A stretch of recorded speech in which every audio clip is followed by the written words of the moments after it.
Warner visualize your vocabulary. Volume number 2. Turn any SAT, ACT word into a picture and remember it forever. Let's start off today with this word.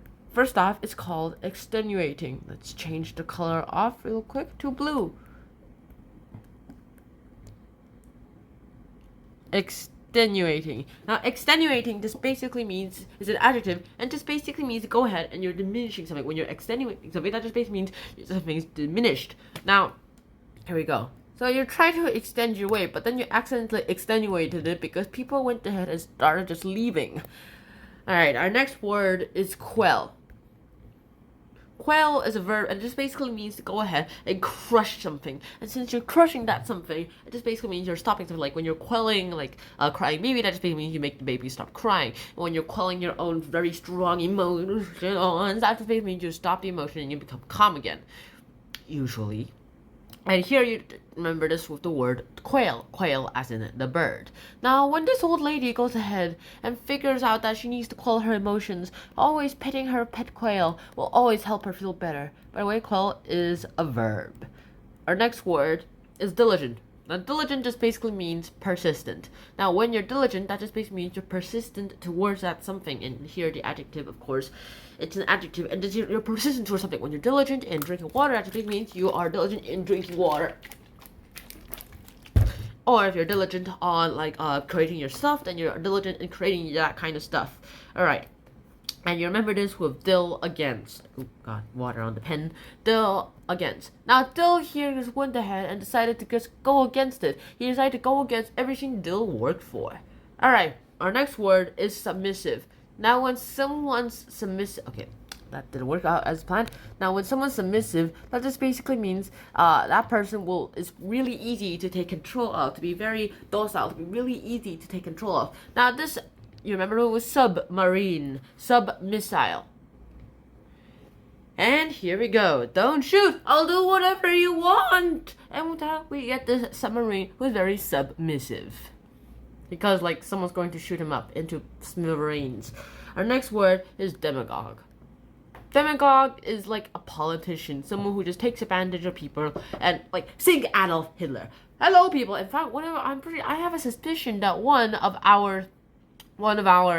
my classmates is actually a demagogue, a future demagogue, and is inspired by A.H. himself, 88. Yeah, it's basically a politician. And you remember it with Den of Dog.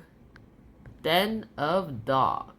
The demagogue is in the den of the dogs because he is the greatest of the dogs. He's a wolf. He can conjure the poodle, the chihuahua? Not sure what that is.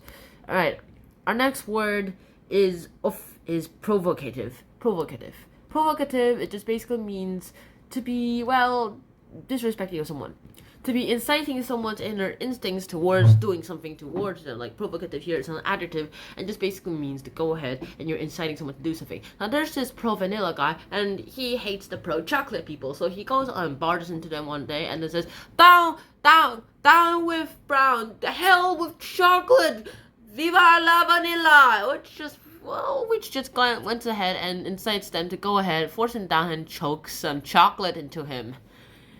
I'm not sure how he hates chocolate.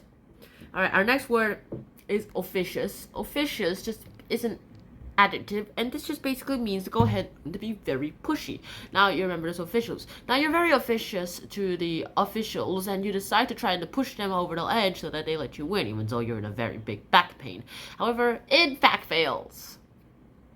Alright, our next word is myriad. Myriad just basically means countless. And when you're countless saying, that just basically means you have a little, too much or something, shall we say. Mary and Ed have a myriad of children, and they got the Guinness World Record of most children in the world. How many of them share the same birthday? And also, how many birthdays do they have to celebrate? Do they have to, celebrate, one birthday every day in their life? Or, 2 birthdays every day? That's nonsense. It's like a birthday party literally every day. I just hope they don't have that many babies. Alright, our next word is collaborate. Collaborate is a verb, and it just basically means to go ahead and work together. When you're collaborating with each other, that just basically means you push into forces and decide to work together. To collude people. So you're collaborating while you're colluding them. And here you remember it with cold lab rats. Now there are these lab rats and they're very cool, and however they know a way to escape by creating a fire and also keeping them warm. So these two lab rat families are collaborating to start a fire. Two of them are keeping watch, two of them are starting the fire.